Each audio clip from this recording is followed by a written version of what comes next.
Evening and welcome once again to Gaming Under the Influence. I'm Mike here with Alex, coming from GreenDragonCVR in Woodbridge to talk about video games. How are you, buddy? Oh yeah, I'm doing good, man. How are you? I'm not so bad. Still tidying up the end of Metaphor ReFantazio there and moving on to Slitterhead hopefully by the end of the week. Yeah, wow, that's quite the achievement. But you've been playing it for quite some time now. It's almost been a month, actually. Been a month, yeah. Almost exactly a month, yeah. About 60 hours, and it's almost done. I'm liking it a lot, and I thought that we could talk a little bit about that today. What have you been playing, though? I have been playing a mixture of things. I've sort of been dabbling again, as I do. Still playing Warhammer 40k, and I'm having a good time with it. I like it, but I would be lying to you if I said that I know exactly what's going on, because I'm kind of just playing it passively. The story is like whatever, right? Yeah. It's all right. So, and then I've been jumping into Final Fantasy 14 online, just kind of noodling around because I had an active subscription to that. Wonderful, man. But other than that, yeah, I kind of haven't nailed down anything since Zelda. I want to finish Rebirth, but every time I get into Rebirth, I play it a little bit, and then I gotta take it. I gotta bounce out of it. It's a bit much. I don't know. I think that not to my I definitely share your sentiment with Rebirth. I've complained about it, I'm sure, over the past few months. Probably will lead us into leads us well into why Metaphor is a good game, actually. Yeah. You know? I think it's the best RPG of the year easily, and probably one of the better ones ever made, actually. I think it's a real masterpiece in the JRPG mold, and the things that make it so fantastic are easy to see when you compare it to other games released this year. You know, and I think the first thing that distinguishes it from games like Final Fantasy VII Rebirth, probably from Dragon Age as well. I'm never going to play it, so no, nor I.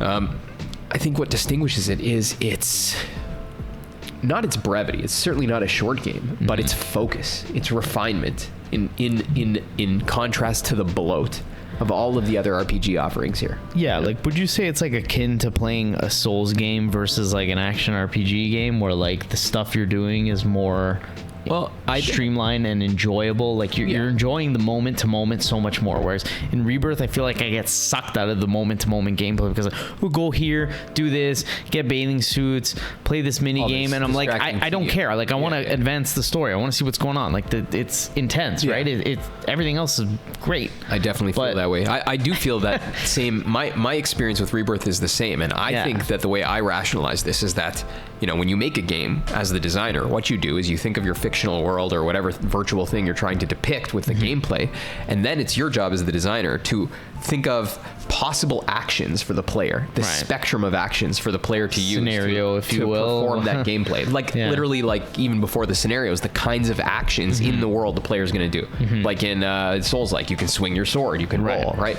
The actions available to the player. You know?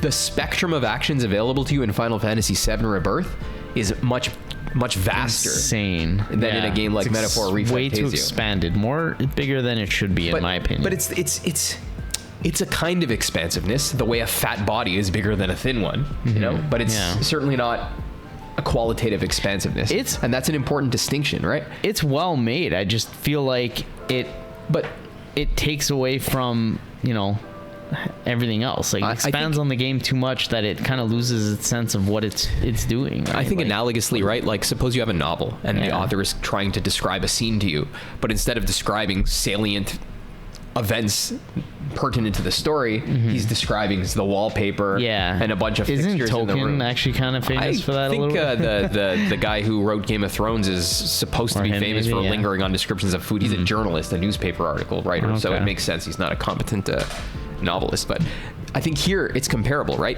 There's the inclusion of ways to interact with the world by the Final Fantasy VII guys, which totally obfuscate the underlying concept of the game. They have nothing to do with the world building. They could pop up in many other games that came out in the course of the past. Just tedious mini games. You could confuse them with Yakuza ones easily, and I don't like them in either, frankly. You know, true. At least everything is optional in Yakuza games. There's these mini games, but that's not even close to the worst of it in Final Fantasy VII Rebirth. There's all of the other activities they force you through as you're traversing the dungeons in the world. Right. You know, like you got to levitate on mushrooms, go over these sky bridges. You have to hoover up dark stuff within the power plant. Yeah, they force you to take mine carts. Certain, everywhere you go, there's some diversionary nonsense, some action you have to participate in that totally detracts from the from both the logic of the world and the trajectory of the story. You know, It's just bloated, overflowing with actions you do that you don't want to do by the end of it, right? I just got to the golden saucer, and it's the same thing. Don't even get me started. Same thing. Just to say, like, I think the point is clear. Most RPGs that come out nowadays, they offer you this bloated and obese spectrum of possible actions. Yeah. You know, and oftentimes they force you into it when you'd rather just be hurtling towards the interesting point of the game, right? Yeah, basically. Like, I mean, back then, I guess, you know, they would fill that time with just traversing an open world and getting into random battles, because there would never be, you know, like that. That's, I mean, that's like that. Yeah, they'd have legendary weapons you can pick up in the Final Fantasy games. You know, there'd be a few different things like side dungeons, right? But like, think about how all of those are activities built from the same basic set of possible actions. You're not adding playable activities to the basic ones. You're building new scenarios where players enact the same sorts of behaviors, right? The same virtual behaviors. So I think that there still is this sense in which contemporary RPGs have ballooned in terms of their the kinds of actions offered to the player, and I think this is detrimental to the representation of the world by the developers. And I think what Metaphor does is it radically restricts that spectrum of actions available to the player. You know, like most of the Atlas games in the contemporary period, there's a couple of different the game is divided up into a couple of different sections, right? There's the social simulation and the calendar parts, where you get to decide how to spend your free time in town, like talking to your companions and building your social stats. And then there's the dungeon crawling, where you fight in typical turn-based JRPG combat. Now there's like a light overworld action element added to it as well. Right. So you have like a calendar that progresses each time you decide what to spend your day on, a limited amount of time to spend in the game, therefore. And your job is usually to use the time you have leading up to the next mission to do side quests and to build your stats, bulk up and get ready to socialize for the dungeon, and to beef up your character, essentially, right? So we see how the game is neatly divided into these two main playable components, the social part and the dungeon crawling and combat, right? And within those two elements, the social part is defined by you talking to people. It's like a series of narrated conversations, and the first and the last rank in each character's story arc of all of the people you talk to, there's like 20 or 25. Those are voice acted, and the ones in the middle are just text. But that's the bulk of the social aspect. You know, you're talking to people and you're engaging with followers to build your background understanding of the world. Then you go do the dungeon crawling, turn-based, very simple. Battles, it's exactly what you'd expect from something in this genre. I probably don't need to elaborate on it anymore. What you don't have is a plurality of ways to engage with the world. You know, the kinds of actions you're doing are restricted, and you're always building towards the same couple of goals. Maxing out your followers, their social bonds, and your stats on the one hand, and just leveling up your character like a traditional JRPG on the other, right? And I think that this is the unique characteristic about this game and its, you know, design and mechanical level. The way they choose to convey the world is using a very restricted set of playable actions, which to me is refreshing. The game, like I said, it's not brief. I've played it just as long as Final Fantasy VII Rebirth, but I'm not tired, man. It feels like the quality of everything, what you're doing at any given moment is just better in general. You're having a better time with. I think what happens is, you know, we were just saying, like, there's this example of the novel and the guy describing details that aren't relevant to the story. I think here, the mechanics, the playable parts, they don't get in the way of the depiction of the world. They're instrumental to it, so you see through them, and it's this pleasant and smooth experience. Nothing is hung up diversionary. It doesn't take you out of the experience. In that sense, it can be more immersive, right? You're bought in. You're really in there, right? The simple means, the simple and restrictive mechanics, maybe in and of themselves, if you wanted to compare them, you know, somebody might be able to draw a favorable comparison in terms of the other ones. But insofar as their purpose is to represent some content, they're far better for that purpose. They themselves are not the point. It's like graphics we were talking about too, right? They themselves are not the point. They're instrumental to expressing something. So I think this is a clear case where we can see the advantage of simple expressive means compared to complex ones. Yeah, I feel like people would mistake, you know, and say as an argument, like, Rebirth is just more expanded. There's way more things to do. It's a more complete world. Like, you know, I guess you could argue that there are more things to do, and it is like, a fat body has more meat on it. In some ways, for sure. Exactly my point. But that's the same part that irritates me. Like, don't get me wrong, everything is high quality in that game. It's beautiful, gorgeous, visually, like stunning, like animations, everything is but just great. And the story, which is what I only want to see, pretty much. But does this is amazing? Does the gameplay serve to express that story? That's the point, right? Or is it just, why am I sometimes it does. Why am I vacuuming up a power plant What the hell is that? Yeah, it I gets remember too sitting much. here 11:30 at night thinking I'm just gonna get to the next story beat before I go to bed, and I'm just vacuuming. Literally Tifa vacuuming a power. Not even Red Dead 2 is as bad, and that was one of the ones that Red Dead stood 2 was out. pretty tedious. Yeah, exactly. That one stood out as this is tedious. whole other layers of like I'm sure like I spent about 60 hours on 7 Rebirth, and I haven't even done the last dungeon yet. It was too much for me, bro. Too tedious. And I bet you I spent a good 20 hours of that just doing nonsense. Yeah, probably. It feels like every place you land, every place you go to, your characters, their progress towards their goal is arrested, and you have to do like some nonsense. Yeah, exactly. And that's you have to enact some behavior that's tangential to the main course of the story, and that's what you don't find in Metaphor at all. No, it takes you out of it. It'll be interesting to see actually, because I mean they're both up for like RPG and Game of the Year awards, so it'll be interesting to see. This one might be more controversial because a lot of early in the year, critical consensus was obviously on the side of Final Fantasy, but I think for sure, yeah, Metaphor performed well amongst the same people, and I think they also probably now, if you troll their socials a bit, you see that they think that it's a superior game too for many reasons. I wouldn't be surprised. I mean, it's even well-known figures like I was talking to you about, that guy at the Washington Post, like Gene Park or Jason Schreier, guys like this, like totally mainstream figures prefer Metaphor. It's kind of grown out of the niche, like RPG thing. I mean, Persona name is pretty big now, and anybody who likes an RPGs have almost heard of it, probably. I think so. And there's another reason for that too. Like so far I've only discussed how mechanically and design wise it differs from other RPGs of the year, but there's another famous RPG that just came out, people have been talking about, that we've avoided for obvious reasons, and that's Dragon Age. You're not going to play it, I'm not going to play it. No. And this ties into, I was just saying these popular figures have a positive estimation of Metaphor, and that has to do with the fact that I think superficially it's flavoring, the political vibes it gives off appeals to those types of people. To their mind, they're like, it's a game where they talk about helping the poor, and about the races cooperating, therefore it is they literally say this is a left-wing game. I think that accounts for its appreciation by those kinds of people, but probably. Buddy, I feel like you got to be profoundly illiterate to take this position in regards to these ideas, because it would be news to anyone who's heard of a society that pre-exists this one, that notions like the common good or cooperation amongst diverse peoples are right-wing ideas or left-wing ideas. Yeah, that's the whole notion of that is silly. Like if you were to open Aristotle's Politics, he would say that striving after the common good is the object of all political relations at all, right? Like, I don't think that, my point being, it appeals to people because of its flavoring, but if you were to pick away at it, you would find ideas in Metaphor that are actually proper to pre-modern society, And the biggest difference between Metaphor and other games that came out this year in conceptual terms, other RPGs, especially Dragon Age, is how it treats this exact issue of the relation between different kinds of people,